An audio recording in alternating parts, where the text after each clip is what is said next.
በሀገራዊ ለውጡ ማግስት ወደ ትግበራ የገባው ሀገር በቀል የኢኮኖሚ ማሻሻያ መስቀለኛ መንገድ ላይ ቆሞ የነበረውን ኢኮኖሚ ከውድቀት መታደግና በሂደትም ብልጽግናን ማረጋገጥ ዓላማ ያደረገ ነው።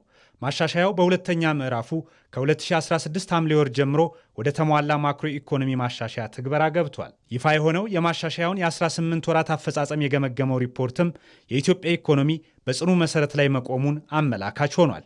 ለዚህ ስኬት ደግሞ ዓመታዊ 8.3 ቢሊዮን ዶላር የወጪ ንግድና 1.3 ትሪሊዮን ብር አጠቃላይ ሀገራዊ ገቢዎች ሊጠቀሱ የሚችሉ ጉልህ ማሳያዎች ናቸው። የውድቀት አፋፍ ላይ ደርሶ የነበረው ኢኮኖሚም በዚህ ዓመት የ10.2 በመቶ እድገት እንደሚያስመዘግብ ይጠበቃል። አንደኛ እጅግ በጣም ጠንካራ እድገት የተረጋገጠበት ነው የሚያሳየው ሪፖርቱ። ጠንካራ እድገት እያረጋገጠች ነው ሀገራችን። ሁለተኛ ደግሞ ይሄ እድገት ደግሞ በማክሮ ኢኮኖሚክ ስታቢሊቲ የተደገፈ ነው። ኢንፍሌሽን የቀነሰ ነው። እድገት ግን በከፍተኛ ደረጃ እያደገ ነው ያለው። እንደዚህ አይነት ውጤት የሚያገኙ ሀገሮች በጣም ውስን ናቸው። ስለዚህ የኢትዮጵያ የማክሮ ኢኮኖሚ መረጋጋት እንዲሁም የፈጣን እድገት አንድ ላይ ተቀናጅቶ እየተካሄደ ያለና ውጤቱም ይሄን ነው የሚያሳየው። በአጠቃላይ ዘርፎች አፈጻጸምም የውጭ ምንዛሪ ግብይቱም በተረጋጋ መልኩ እየሄደ ነው ያለው። የሀገር ውስጥ ገቢ የማሻሻል ስራው ተጠናክሮ እየሄደ ነው ያለው። በአጠቃላይ ከዴቨሎፕመንት ፓርትነርስ ጋር ያለን ግንኙነት ደግሞ እጅግ በጣም ጠንካራና ብዙ ውጤት የተገኘበት ነው። አጋርነትን በማጠናከር ረገድ ከአይኤምኤፍ ከወርልድ ባንክ ከሌሎች የልማት አጋሮች እንዲሁም በዕዳ ሽግሽግ ድርድር ረገድም እጅግ በጣም ከፍተኛ ውጤት የመጣበት ነው። ማሻሻያው በጠቅላይ ሚኒስትር አብይ አህመድ ቀጥተኛ አመራር በተለያዩ የመንግስት ተቋማት የተቀናጀ ስራና በዓለም አቀፍ የልማት አጋሮች ድጋፍ እየተከናወነ ይገኛል። በጠቅላይ ሚኒስትሩ የሚመራ የተቀናጀ የማክሮ ኢኮኖሚክ ማኔጅመንት አለ።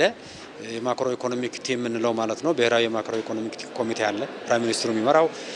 እንዲሁም የፖሊሲ ቲም አለ፣ የቴክኒካል ቲም አለ። ስለዚህ ከፍተኛ የሆነ ቅንጅት በተቋማት መካከል የተካሄደ በፊስካል ፖሊሲ፣ በሞኔታሪ ፖሊሲ፣ በኤክስቼንጅ ሬት ፖሊሲ እንዲሁም የዘርፍ ምርታማነትን ለማሳደግ የሚያስችሉ ፖሊሲዎችና ጥረቶችና ውጤቶች አንድ ላይ ተቀናጅተው አጠቃላይ ሲስተሙ በአንድ ላይ ያመጣ ውጤት ነው የጠንካራ እድገት። ኢትዮጵያ በተለያዩ ውስጣዊና ውጫዊ ተግዳሮቶች ውስጥ ሆና ያስመዘገበችው ውጤት የሚደነቅና የፖሊሲ ለውጦቹ ፍሬ ማፍራት መጀመራቸውን የሚያረጋግጥ ነው። በተለይ ሪፎርማችን መነሻ ያደረገው ከዚህ ቀደም የነበረው የኢኮኖሚ አስተዳደራችን ልማት ለማምጣት የሄድንበት መንገድ የማክሮ ኢኮኖሚ ከፍተኛ መዛባት ያስከተለ በመሆኑ ሪፎርም ያደረግንበት ምክንያትም ያንን የማክሮ ኢኮኖሚ መዛባት መልሶ ሪባላንስ ለማድረግ የግሉ ዘርፍ የኢኮኖሚ መሪነትን ለማረጋገጥ ምርታማነትና ተወዳዳሪነትን ለመጨመር እንደዚሁ በአጠቃላይ የመንግስት የመፈጸም አቅምን ለማሳደግ እንደመሆኑ ከዚህ አኳያ ምን አሳክተናል፣ ምን ቀረን የሚለውን የሚያሳይ ነው ማለት ነው።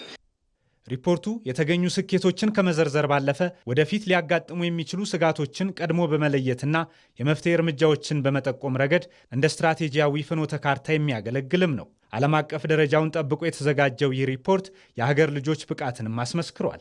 አዲስ የልማት ምዕራፍ በኢትዮጵያ ውስጥ እንደከፈተ የሚያሳይ በጣም ጠቃሚ ሪፖርት ነው። ደግሞ አናሊቲካል ነው ማለት የቀረው ነገርም ያሳያል። መስራት ያለባቸው ቀጣይ ነገሮች ምንድናቸው የሚለውንም በደንብ ያሳየ በጣም ጠቃሚ ሪፖርት ነው። ያው ሀገር በቀል ነው ሪፎርማችን። አሁን እንዲህ አይነት ሪሊ ትልልቅ ተቋማት አይኤምኤፍ፣ ዓለም ባንክ ትልልቅ ተቋማት የሚያወጡትን ሪፖርት የሚተካከል ትልቅ ሪፖርት ማውጣት እንደቻልን የሚያሳይ ነው። በተፈጠረው አቅም በጣም ደስ ብሎኛል። ስለነዚህ የኢትዮጵያ ስኬቶች ደግሞ ዓለም አቀፍ ተቋማትና ምሁራንም ምስክርነት እየሰጡ ነው። Given Ethiopia's history, this makes the current reform effort particularly significant. የኢትዮጵያን ታሪክ ስንመለከት አሁን እየተከናወነ ያለው ሪፎርም ጠቃሚ መሆኑን እንረዳለን። ከሁሉም በላይ ሪፎርሙ ሀገር በቀል እንዲሆን መንግስት ያሳየው ቁርጠኝነት ጠንካራ ሆኖ እናገኘዋለን። የመንግስት አመራሮችም ሪፎርሙን ለማሳካት በኃላፊነት እየሰሩ ነው። ይህ ደግሞ ተቀባይነቱን የሚያጠናክር ሆኗል። የወጪ ንግድ እድገት፣ የውጭ ምንዛሬ መጠባበቂያ ክምችት መጨመር፣ የገቢ አሰባሰቡ ማደግ ከተገኙ ውጤቶች መካከል የሚጠቀሱ ናቸው። በአጠቃላይ የሪፖርቱ ይፋ መሆንና የተመዘገቡት አሃዞች ለሀገር ውስጥም ሆነ ለውጭ ባለሀብቶች ትልቅ የምስራችና የመተማመኛ ምልክት ናቸው። ኢትዮጵያ በምስራቅ አፍሪካ ብቻ ሳይሆን በመላው አህጉሪቱ የኢኮኖሚ አንቀሳቃሽ ሞተር ለመሆን የጀመረችው ጉዞ በተሳካ ሁኔታ መቀጠሉንም በጉልህ ያሳያሉ።